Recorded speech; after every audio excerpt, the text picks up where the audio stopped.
to start raising chickens, Gene? Because I'm going to teach you how to do it. I don't know. After this visit, I mean, you had a bunch of happy customers in there. You've got through them quickly. They were lined up in the store to get their chicks at 8:30. But for someone who's okay, let's say I decide I want to start raising chickens, and how many? And you recommended going what, 3 to 6? 3 to 6. So at minimum 3, but we don't have a minimum. So Okay. like there was a person in here who only got 2 because she just wanted to add to her current flock. But we recommend flock 6. 6 chickens is great. I mean, that'll get you plenty of eggs for a week. All right, so I decide that I want to get 6 chicks because Josh had convinced me that I need to get 6 chicks. Yeah. But I have no supplies. Let's walk through what I need to do if I decide that I want to start raising chickens and I get 6 chicks. So I have the easiest option. I have a chick kit that I can give you that is all inclusive. But if you want to piece it together by yourself, we can go through every single option. All right. So the chick kit, what we have put together for you, includes an enclosure. What I'm about to go through doesn't include the enclosure, and you can find your own option. We recommend storage totes, boxes, anything. These dog crates, these chicks are only going to be in there for a few weeks because we're going to get those chicks out there when the temperature gets right. Like I said earlier, chicks need 95 degrees heat for their first 2 weeks of their life, and then we subtract 5 degrees every week. So they need heat. So they're going to need a heat lamp bulb and a heat lamp. So this produces a ton of heat. As you can see here, all of our chicks have this on here. Okay. Even today, like in your house, you may think, my house is really warm. It's 75 degrees. That's not warm enough. We can still freeze out a baby chick. So if it's 75 degrees, that's not good for baby chicks. What happens to them if it's that cold? They will die. Okay. Folks, you just heard it. That's the reason you need a heat lamp. Yep. And so, like, in the wintertime, like, in the summertime, we can keep it warm enough in here. In the wintertime, when there's nobody in here shopping for chicks, we've got a blanket that will actually cover this to be able to keep more heat in here. We actually have a glass cover on this side to retain more heat. You mentioned 95 degrees, so do I need a thermometer as well? That's always better. Okay. If we can get a thermometer, that's better. Now, how much heat does that heat lamp produce? It produces a lot. A lot. And the way that we do that is by getting the heat lamp closer to the birds to get more heat, or further away to reduce the heat. All right. So looking in here, those guys are really comfortable over there. Mm-hmm. These guys are kind of spread out. So as they get older, do they kind of move back and forth depending on how close they want to be to the heat lamp? So actually, it's a great indicator. The chicks will actually tell you what they need. So if the chicks are huddled towards the light, that means they're cold. So we need to get more heat onto them. These chicks right here are actually the perfect temperature. They're moving around, and they're all spread out throughout their cage. They're perfect temperature. And if they are like trying to get out of your cage and they're trying to get as far away from the light as possible, you're roasting them in there. And we don't want roasted. We don't want chicks. roasted. No roasted chicks. So these guys are kind of closer, but they seem to be comfortable. I mean, they're happy. You got couple guys over there snoozing out. Yeah. Now, are these two here? Are they kind of older or? Same age. They're all of these are the same age. These are just a smaller breed. Okay. So it's all just like individuals you mentioned, living things. Yeah. They all have their preferences. Yep. Exactly. All right. Yep. All right. So I got my heat lamp. So we got our heat lamp. We found you an enclosure, storage tote, something to put them in. All right. So quick question. This cage right here, this enclosure. If I get 6 chicks, is that enough, or am I? I would get as large as you can. Okay. So not too big. We need about 1.5 square feet per chick. Okay. And that'll help you for about 4 to 6 weeks. All right. And then after that, we're going to need a feeder and a waterer. So this is a feeder. And the reason we recommend these smaller ones is because we only have a certain size space. Especially in a cage like this, in a cage like ours, we only have a certain size space. And this reduces the size of space. The reason and you see in our cage, we use these slide tops is because we have 25 chicks. And all of them need to eat at once. You're probably only going to have 6. Okay. So when you say they all need to eat at once, if they all want to eat at once, we have the option to. All right. So they're not pushing each other aside. Correct. Okay. Yep. And then this is a waterer. And so same thing. Same top, different bottoms. Same top, different bottoms. So we have those options. How often do you have to replace the water? So it depends on number of chicks. So for when we have 25 chicks in here, we have to replace it about 3 times a day. If you have chicks, morning and night, and that would be plenty. You'd still have water left, and we just recommend just doing fresh water all the time. Okay, gotcha. So if I'm gonna refill that, do I just get rid of the old water and put in new water? Yep, just wash it out. All right. Any cold water, warm water? Nope. Doesn't matter. Just don't as long as it's not boil hot. them. All right, Just gotcha. no boiling. And then the only other thing in here is we're going to need feed. All right. Feed. So we have 3 different types of starter food. We recommend a starter food because it has pre and probiotics. And then we recommend the non-medicated food if it's your first time, because we're not introducing them to other chicks. Our chicks come from a disease-free hatchery. We're disease-free here because we don't. In the video, you saw that other people aren't allowed to handle our chicks. It's just Christina. Right, I did notice that. Yeah, so they can pick out the chick that they want, but you handle They actually. can point it. They can Point it point out, it. okay. They can point at them, and then we don't allow people to go in there when they're in here. We're very cautious about disease, meaning that if you had chickens, I don't want you bringing your chicken disease with you and then reaching into my coop or my cage to grab a specific chicken you want, because I don't want your disease to transfer into somebody's future chicken. We're probably a little over the top anal about that, but it really is important to us that we guarantee that when your chick leaves this place, nobody else has handled it except for the staff here, and we teach our staff to wash their hands. wash your hands. So just like when you tell your kids to wash their hands before they come to eat, you basically have the same rules for your chicks. Yep. And that is another thing that I just want to share. I'm always probably the mother in me. With people with little children, we don't kiss chickens. There's a thing called salmonella, and you can get that. So we don't kiss chickens. And after we're done holding them gently, we do recommend that you go and wash your hands. Okay. Little children. So. Yep. So, Let's just go off tangent a little bit because a lot of people do have little children. You mentioned with Josh and the girls that you wanted them to become responsible on handling those. So if I've got a child, what's the rules about children besides not kissing him and gently handling him and washing hands? Are there any other rules that they need to be aware of? Not really. I mean, they don't like to be snuggled. I mean, some people do. They put them on their chest or something. But for the most part, a chicken just wants to be a chicken. You can reach in and you can put it in your hand and you can kind of gentle it. But for the most part, it is a farm animal. We can never forget that. Where people think of it like as a dog sometimes. Ultimately, it's a farm animal. Now, I can take later on as they get mature, I can take mealworms and I can shake the bag and they're just going to come running to me, right? Yep. It's kind of like you shaking a bag of M&Ms. I'm probably coming to run you. Right. That's a possibility. So it's the same concept. So they can be trained in that regard a little bit, but it is livestock. We can never ever forget the fact that it's livestock. correct. Yep. Well, most of the folks that I talked to that came in this morning were adding to their stock and were raising them. Primarily for the eggs, and one couple were doing it for also tick control. Yep. All right, so you non-medicated. Yep. So non-medicated feed. We also have an organic option, All right. and then we have a medicated option. So a medicated option is if you're going and introducing them into a current flock. So there's another disease that is their coccidiosis, and it's a preventative. So, but we don't recommend that for new flocks because there's no need. So you're not a veterinarian, you just play one on television? That's exactly right. All right, That's good. exactly right. The only other thing that we do recommend is grit. Right up here, you'll see it's just stones.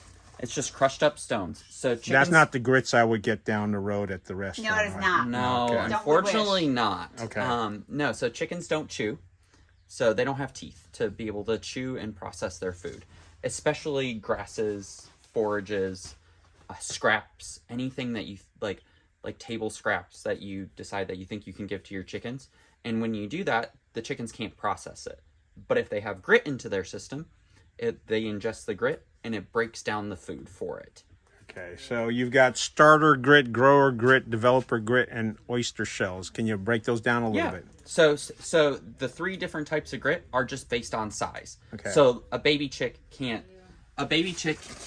process this developer grit. Right. So we need to give them the starter grit. So that's a lot smaller Then those get a little bigger, and then these are once So they get 7 full- weeks. Oh, 7 weeks. 7 okay. weeks. Yep. So at 7 weeks, chick's going to be basically full grown. Oh, you guys are here for chickens? Yeah. All right. Well, Christine will guys take care of it. Yeah. Josh will talk. Why oyster shells? So oyster shells for when they get older. So when we get into the 20, 30 week range, your chicken may be deficient in calcium. Okay. So chickens need a lot of calcium to lay an egg. And so we haven't talked about it, but they have specific nutrition for layers. And so a lot of those are made with higher added levels of calcium. They still can be deficient in that. So we may need to add oyster shell into their system. How do I know if I'm a starter with chicks, how much grit I need to feed them? So you don't. They'll do it themselves. Okay, So so you can leave a free-fed dish for them. All Just a right, dish. so they'll decide how much grit they need. Yep. I just need to make sure it's available to them. Correct. All right, going back to the feed. Yep. What's the difference between organic and the other feed? So basically, the non-medicated and the organic, almost the exact same feed. The organic is made, it has a USDA organic label. Okay, got it. So it's made with non-GMO products, but it's almost the exact same nutritional profile. Gotcha. Okay. And then the only other thing we're going to need is pine shavings. I don't have that in here, but if you see in the bottom of this is what pine shavings look at. This Okay. is what we would put at the bottom of our enclosure. And how often do you have to clean that out? We recommend at least once a week, but that also depends on number of birds. Okay, And so that makes sense. And it's an easy thing to do. All right. What other things do you have here? Because again, you got some of these bigger 3-gallon waterers and, Yep. and 22-pound feeders. How many chickens are we talking about? So these This are going to for- be so the reason we pointed out the smaller items is because of space constraints. Right. So And when we I'm move just into starting out. Yep. So when we move into a larger coop, now we can get into bigger stuff. So like when they become older, we can move into larger equipment. So you can do a 3-gallon waterer for 3 chicks or for 6 chickens at full grown age, because now we have lots more space for them to roam around. Their feeder can be larger. We recommend, if you're going to take a week vacation, you don't have anybody to watch your chickens, recommend getting the largest amount, and you can leave your coop open and they can fend for themselves. And so a chicken eats about 2 pounds of bird per week. So if you got 6 chickens, that's 24 pounds or 12 pounds. I'm 12 sorry. pounds. Okay. 12 pounds. So we'd want at least a 12-pound feeder. That's kind of the math on how we do it. And then water, we recommend getting as big as you can, because you don't have to change it every day then, because now we have a bigger spot. Backtracking to the grit, you had mentioned feeding scraps to chickens. Mm-hmm. What kind of scraps is it safe to feed chickens? So we don't recommend a whole lot of scraps, because scraps are still not a part of their nutritional profile. We recommend an actual feed, Okay. because those are designed to help them lay their best. Scraps can be like anything from your salads. You can feed back, actually their eggshells are a great source of calcium. You can feed almost anything. There are a few bad things, like some people don't feed watermelon rinds back to them. There's some toxic things.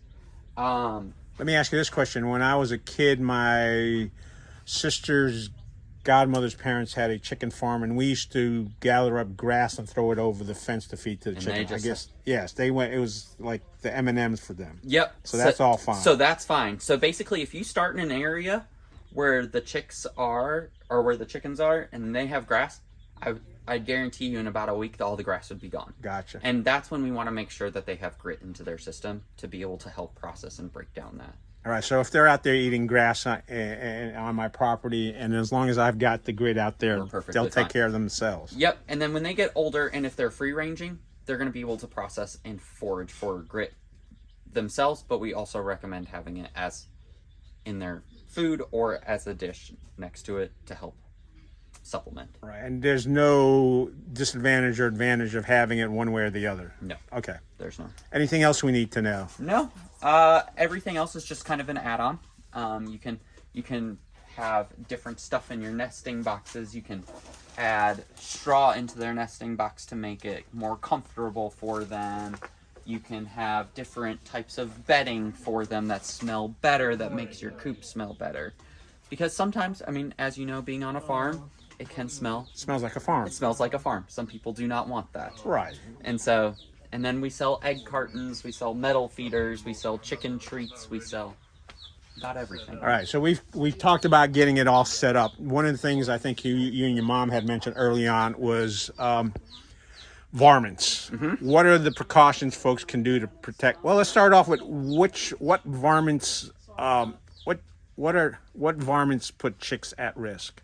So most are actually common are hawks and actually just common dogs. A lot of dogs will go after chicks or chickens. And then you have a lot of nighttime ones. So creating a coop for your chickens at night that you can lock them up is a great way to stop the varmints at night. So who comes out at night? So you have foxes, you have possums, raccoons. I mean, you can even... I heard somebody mention coyotes too. Yep, coyotes. Yeah. I mean, literally about anything wants a chicken because it's basically a free meal. Gotcha.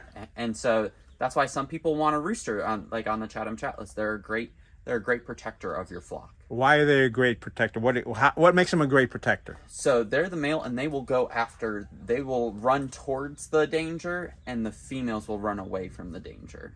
And we've had many a rooster, personally, that will run towards the danger and sacrifice themselves and keep his lady safe. Oh, those roosters! I know, right?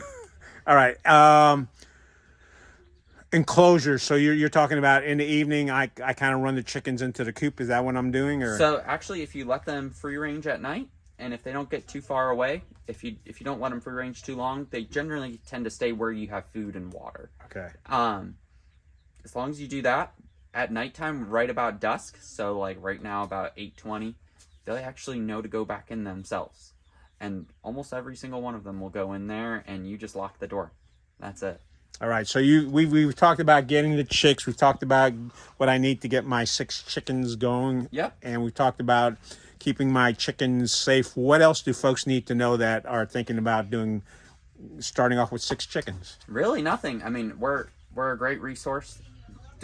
When you look on social media, there are a lot of glorious coops. Don't make it harder than what it seems. All right, so keep it simple, and then basically if you need advice, come down to Pittsboro Feed. What's the address here? So we're at 1103 East Street, Okay. right down about an eighth of a mile from the post office, or right across the street from State Employees Credit Union. And you mentioned the website, which is? PittsboroFeed.com, or on our social media at Pittsboro Feed. All right, and if somebody's old school wants to pick up the phone and call, do you have a phone number? Yes, 919-542-2454. All right, Josh, thank you very much. Folks, if you're looking to start with chicks, as Josh and his mom pointed out, there were people coming here from other counties to check out the chicks. Look at those guys. They're comfortable over there. And so are these guys. And so are those guys. But so if somebody wants happy chicks, they need to come to Pittsboro Feed. Exactly. And our whole staff is well versed. So even if you don't get to talk to Christine or I, our whole entire staff is well versed in chicks. All right, Josh, thank you very much. Thank you.